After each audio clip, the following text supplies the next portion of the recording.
ইবনে আব্বাস রাদিয়াল্লাহু তাআলা আনহুমা থেকে বর্ণিত, একবার তিনি তার খালা মাইমুনা রাদিয়াল্লাহু তাআলা আনহা এর গৃহে রাত্রি যাপন করেন। তিনি বলেন, আমি বালিশের প্রস্থের দিকে শয়ন করলাম আর রাসূল সাল্লাল্লাহু আলাইহি ওয়াসাল্লাম ও তার স্ত্রী দৈর্ঘ্যের দিকে শয়ন করলেন।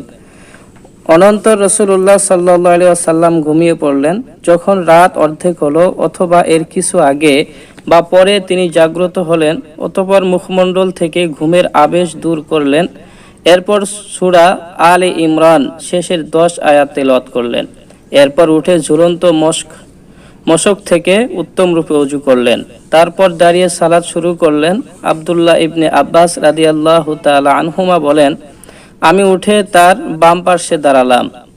রাসূলুল্লাহ সাল্লাল্লাহু আলাইহি ওয়াসাল্লাম তার ডান হাত আমার মাথার উপর রাখলেন এবং ডান কান ধরে হালকা মলে ডান দিকে ফিরিয়ে নিলেন।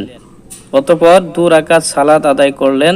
তারপর 2 রাকাত, তারপর 2 রাকাত, তারপর 2 রাকাত, তারপর 2 রাকাত, তারপর 2 রাকাত।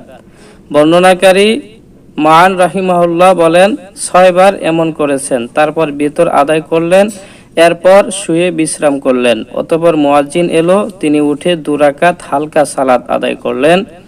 তারপর বেরিয়ে গেলেন এবং ফজরের সালাত আদায় করলেন। আনাস রাদিয়াল্লাহু তাআলা আনহু থেকে বর্ণিত, তিনি বলেন, জাহির নামে এক বেদুইন লোক ছিল। সে নবী করিম সাল্লাল্লাহু আলাইহি ওয়াসাল্লামকে পল্লীর বিভিন্ন জিনিস হাদিয়া দিত। সে গ্রামে ফেরার সময় নবীজিও তাকে প্রয়োজনীয় জিনিসপত্র হাদিয়া দিতেন।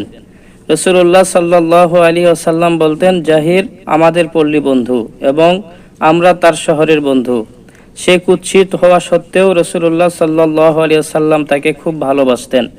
একদা রাসূলুল্লাহ সাল্লাল্লাহু আলাইহি ওয়াসাল্লাম বাজারে এসে দেখলেন সে তার পণ্য বিক্রি করছে। তিনি রাসূলুল্লাহ সাল্লাল্লাহু আলাইহি ওয়াসাল্লাম তাকে পেছন থেকে জড়িয়ে ধরলেন। সে রাসূলকে দেখতে না পেয়ে বলতে লাগলো, আরে কে আপনি, ছাড়ুন আমাকে। দৃষ্টি ঘুরিয়ে যখন সে বুঝতে পারল নবী করিম সাল্লাল্লাহু আলাইহি ওয়াসাল্লাম তাকে জড়িয়ে ধরেছেন, তখন সে তার পিঠ নবীজির বুকের সাথে আরো ভালোভাবে মিলিয়ে দিল। এরপর নবী করিম সাল্লাল্লাহু আলাইহি ওয়াসাল্লাম কৌতুকের ছলে বলতে লাগলেন, কে এই গোলামটা ক্রয় করবে? সে বলল, ইয়া রাসূলুল্লাহ, আল্লাহর কসম আপনি তো আমাকে অচল পণ্য হিসেবে পাবেন। রাসূলুল্লাহ সাল্লাল্লাহু আলাইহি ওয়াসাল্লাম বললেন, তবে তুমি আল্লাহর নিকট অচল নও, অথবা বলেছেন আল্লাহর নিকট তোমার উচ্চ মর্যাদা রয়েছে। অর্থাৎ জাহির আমাদের গ্রামের বসবাসকারী অথবা সে আমাদের গ্রামের উৎপাদিত হরেক রকমের খাদ্যশস্য ও বিভিন্ন ধরনের ফলমূল হাদিয়া দেয়।